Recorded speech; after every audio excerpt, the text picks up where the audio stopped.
One thing I've learned over the past 15 years of being a professional artist is that artist block really doesn't exist. And I know what you're thinking. There are so many books written about this, speeches, lectures to address how to deal with when you feel uninspired or you don't know what to create. Whether you're an artist, musician, or writer, I think we all go through times where we may experience self-doubt or we're unsure of what is the thing that we're supposed to be doing. And I totally get that. And of course, I'm not immune from times like that myself.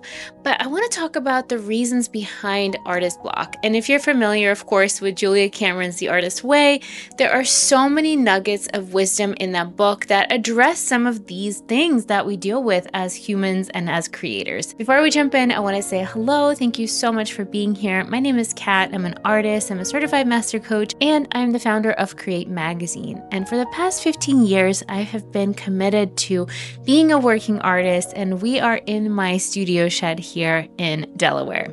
Prior to this, I had a studio in Philadelphia, and I decided to move it to my backyard, and I absolutely love it. Though, of course, I do miss Philly. So let's dive into it. What is artist block? Well, there's so many definitions of it, but I'm sure we all are familiar with this concept of maybe feeling uninspired or frustrated or even hating our work or truly drawing a blank when we sit down to paint or draw or play the piano or whatever it is that you do. And in my life, I certainly have had artist block where, especially when I was younger, I really wish someone would just tell me like, okay, Kat, you need to paint this and you're going to be successful. But of course, I'm so grateful that that didn't happen because that wouldn't be art. That would be someone else's idea. And that's not really what art is about. But what I do know for sure is that artist block can sometimes be masking some of the things and emotions that we go through as humans. And some of them may include fear, imposter syndrome, comparison, or maybe in some cases, especially when we're younger, or maybe we're learning a new skill or a new technique, is just lack of ability. And that's totally okay. We all have to start somewhere, whether you're training for a marathon or you are painting in oil, we all have to go through the basic learning steps. And sometimes when we think we're blocked or uninspired, there's actually a few things happening under the surface. And instead of just surrendering to this block, I think it's really important to address what the heck is going on. And the reason why I wanted to record this quick video is because the other day I was walking to my shed, my little studio sanctuary shed, and I thought to myself, I don't feel like painting today. And I had to ask myself why. And the reason for me at this time is that I felt bored. Things that I was doing were not exciting to me. And so I addressed that right away because I've been doing this for so long. I was able to have that self-awareness and say, okay, well, this isn't fun. How can I make this fun? Do I want to try painting something else? Give myself permission to take a break from what I'm working on?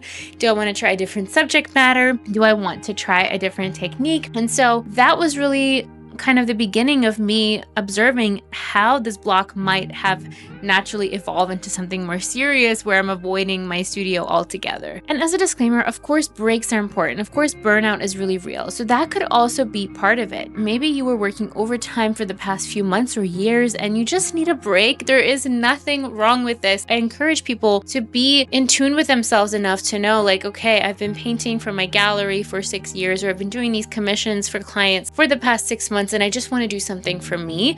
And that might not even look like the same medium or technique you've been using. And it's not going to set you back. It's not going to set your career back if you are a professional artist. And if you're a hobbyist, you're not going to lose your skill if you try something new. Now, the other thing that happens is comparison. Sometimes our ego blocks us from creating because we think we're not good enough. And I personally fall victim to this too, especially if I'm scrolling too much or looking at too many videos, or sometimes even going to too many galleries and museums. And we'll talk about that in a minute, because there's actually really positive ways that we can use other artists' work to inspire ourselves as well. But when you do too much consuming and not enough creating, it can certainly result in a block. So be cautious when you're spending too much time looking for inspiration and not enough time creating what you are here to create. The next thing that might be happening is, of course, it could be a trauma response. If you have any kind of trauma, whether it's little trauma or big trauma, it all counts. So if you had, let's say, a family member tell you you're not good enough, or a teacher maybe in art school yelled at you and said, this isn't good, you're not good, you should never paint again, which has actually happened before to someone that I know, it's really important that you separate yourself from that voice and realize that just because that happened once, it doesn't mean that you're not able to improve. It doesn't mean that you can't be a successful artist. Now, the other reason why I don't believe artist block exists is because honestly, there is so much inspiration, and sometimes, in fact, I have the opposite of artist block, which could potentially lead to artist block itself. And that is having too much inspiration, too many ideas. And if you're like me, I have notebooks upon notebooks filled with painting ideas, drawing ideas, collections that I want to make one day. And sometimes this leads to paralysis where you don't even know where to begin, which is why I think having a gentle daily practice can really solve this problem,